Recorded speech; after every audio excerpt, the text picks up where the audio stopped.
आदित्य ठाकरेंनी देवेंद्र फडणवीसांची भेट घेतली आहे, तर तुम्ही कसं पाहता? शिंदेच्या शिवसेनेला झटका आहे असं म्हटलं जाते. बघा, अशी भेट झाली की नाही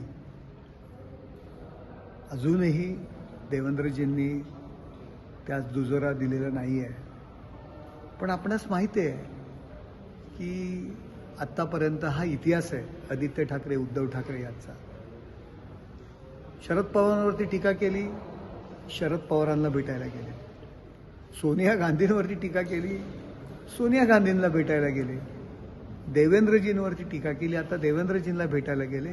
काही दिवसांना एकनाथ शिंदेवर टीका करतायत, त्यांना भेटायला येणार आहेत. काय माहितीये का, बुडणारा माणूस आहे तो आधार तर शोधतो ना. मिठीचा गाळ, आता गाळामध्ये हे बुडालेले आहेत. दिनोची चौकशी चाललेली आहे. आता दिनो यांना घेऊन बुडणार आहे.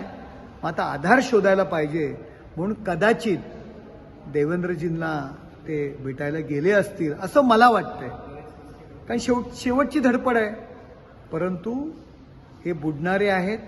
मिठीतला गाळ, प्रेतावरचं जे काही त्याच्यामधलं सुद्धा लोणी त्यांनी सोडलेलं नाही. ही लोक अडकणार आहेत. कितीही काही अशी केविलवाणी धडपड केली तरी वाचणार नाही आहेत. अहो, मुलाखती मी आज पाहिली. मी आज मुद्दाम सामनाची मुलाखत वाचली. आश्चर्य वाटलं मला की अख्खा पक्ष संपतोय, सगळे सोडून चालले. जिल्हा प्रमुख सोडतायत, उरलेले खासदार तेही सोडणार आहेत. आता बरोबर जे 20 आमदार आहेत त्यातले कधीही त्यांना सोडून जातील.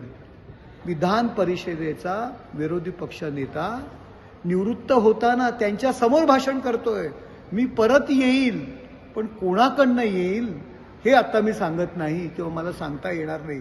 खुलेआम तोंडावरती पक्षप्रमुखाच्या समोर तो माणूस बोलतोय. एवढी पक्षाची केवलवाणी परिस्थिती होताना सुद्धा हा माणूस आनंदामध्ये आहे. काय पडलं नाही का हो पक्षाचं? का केवळ ठाकरे नाव घ्यायचं आणि बाकीच्या गोष्टी सगळं संरक्षण, बाकीचं इन्कमिंग चालू ठेवायचं, एवढंच काम आहे?